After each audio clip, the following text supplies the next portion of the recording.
Arda Güler, non pardon. Arda Güler signe au Real Madrid et snob le Barça. Le Barça lui aurait proposé des tickets resto et un bol de croquettes, mais il a étonnamment refusé.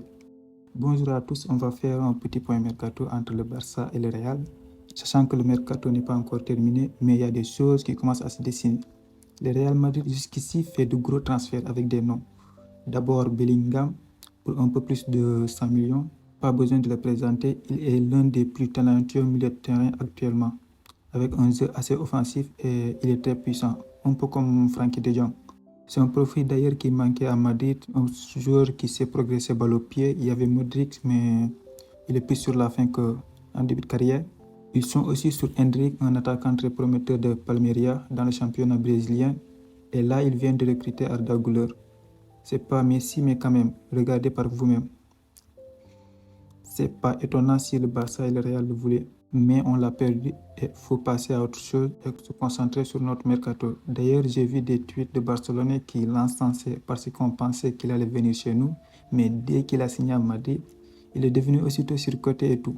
C'est bon les gars, tranquille, c'est pas la fin, hein. Madrid a aussi pris Joselu pour remplacer Karim Benzema en attendant l'issue du Baflix, mais je ne vais pas parler longtemps de lui. De notre côté, on a signé Íñigo Martínez, passé par la Real Sociedad et l'Atlético Bilbao. C'est un très grand joueur moyen. Oui, on n'a pas les moyens, on signe des joueurs gratuits. Il est défenseur central et il a un bon jeu de tête.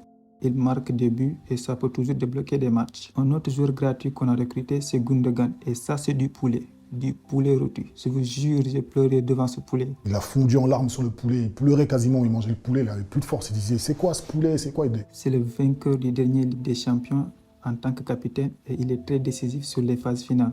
Et pourtant, c'est un milieu de terrain. On est actuellement aussi sur Victor Roque et on dirait que l'affaire est quasiment bouclée. En tout cas, si c'est le cas, il sera d'une grande utilité. On n'a que Lewandowski en neuf et la saison passée, quand il a eu une période de mou, on ne mettait plus de buts. Avec ces différences de niveau sur le mercato, est-ce que le Barça doit se sentir forcément en danger? Ce ne sera pas évident de se battre sur tous les tableaux, mais ça peut aller. On a des jeunes talentueux qui commencent à se connaître. Ils jouent beaucoup ensemble, que ce soit au Barça ou en Espagne. Si on n'a pas encore des blessures, on peut quand même rivaliser, je pense. Et je pense là à Dembélé et Pedri. Ils ont raté une grosse partie de la saison dernière et le bricolage sans eux, c'est une vraie galère.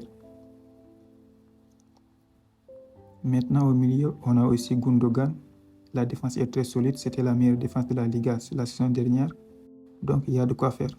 Et côté Madrid, certes ils ont de gros noms, mais ils n'ont jamais joué ensemble. On ne sait jamais comment un joueur s'adapte au nouveau championnat. En attaque, ils n'ont plus Benzema et pourtant ils libéraient beaucoup Rodrigo et Vinicius. Est-ce que j'ai dit ça pour me rassurer? Peut-être. En tout cas, la saison risque d'être intense.